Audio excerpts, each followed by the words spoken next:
Al, thanks very much. I got another story, and I'm not going to relate at high performance in the summer in Alberta where a kid did a toe drag on a breakout, allowing them to tie the game.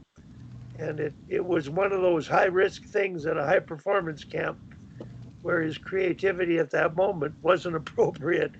Kim, go ahead.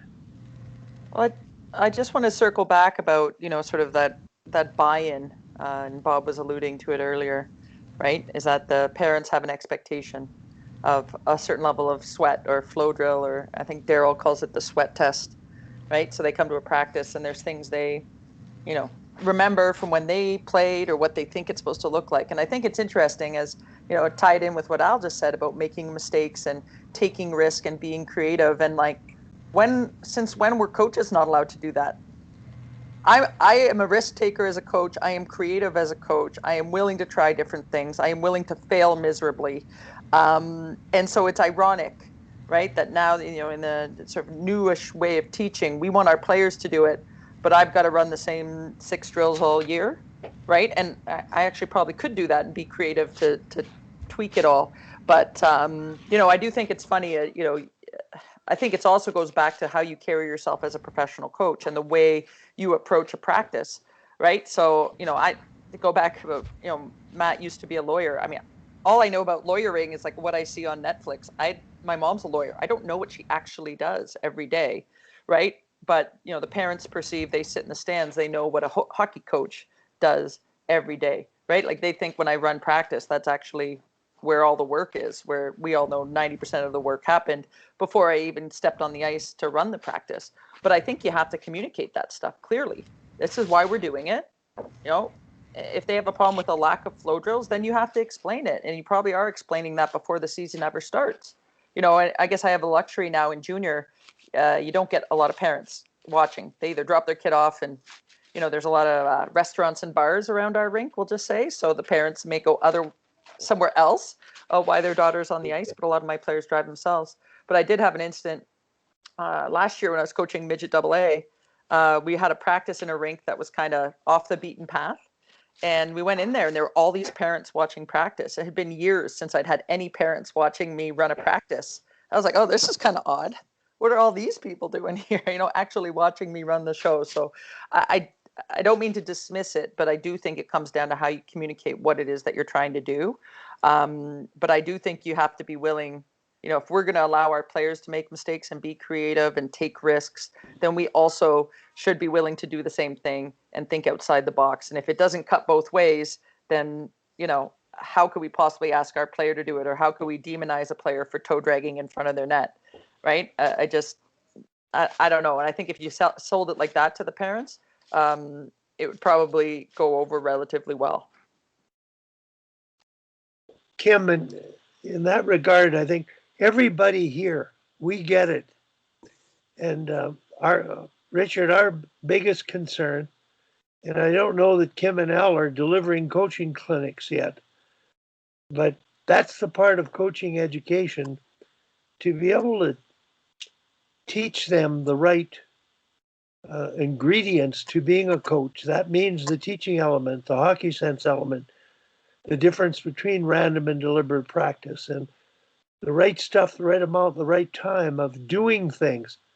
And we're not providing them. There are a couple of very serious fundamental gaps in their coach education. So we can fret all we want about what's going on. And I think you and I, Richard, have fretted more than anybody because we were the ones doing the programs and in particular designing the programs in our relative areas. And I worked with Hockey Canada at the time that we did it the right way. And I think that coach education piece, the in hockey in particular, they've turned over to the CAC and granted certification with the hockey program some of the elements without teaching coaches how to coach and how to teach in particular. So it relates to that. Go ahead, Rich. No, I agree with you. There's a huge piece at the minor hockey level that has never properly been addressed, that we meaning the all-encompassing leaders of the game, have done a really lousy job at. We do not educate the parents. We just do not. You get your team and away you go. If there's a problem, then the association steps in. If there's a problem with your junior team, the owner steps in, the general manager steps in. But we don't educate the parents at all about what is deliberate instruction, what is learn through play, what are small area games and why do they work. If we're going to rely on Tom Rennie's Tom Talks, if we're going to rely on messaging, PDAs from Hockey Canada to educate parents, that's bombed. It's bombed for 30 years. The onus is on the people who are the leaders of the game, not just in coaching clinics, which I agree with you, Wally. There's a ton of stuff we should be doing more of and better of, but we really do need to sit down with parents, whether it's in the Zoom world or however, and educate them and walk them through, here's what the proper messaging is about with our coaches. Here's how we're mentoring our coaches. Here's the way we're instructing our coaches. Here's what happens with small area games. Here's why you're not going to see flow drills among the 11-year-olds, et cetera, et cetera, et cetera. If we don't help, the parents all know what the school system is about because they've all been through it. Yeah. Right? Yeah. But they don't know what the hockey world is about, even though they think they do. Yeah. And I've had this discussion with Dan Morrow recently.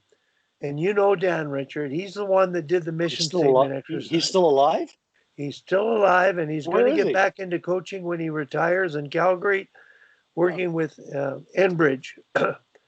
But Dan, who invented the mission statement exercise that I'm hoping to do with you, the one thing he's learned, you can talk about, we use the term we blame Hockey Canada. Who's responsible?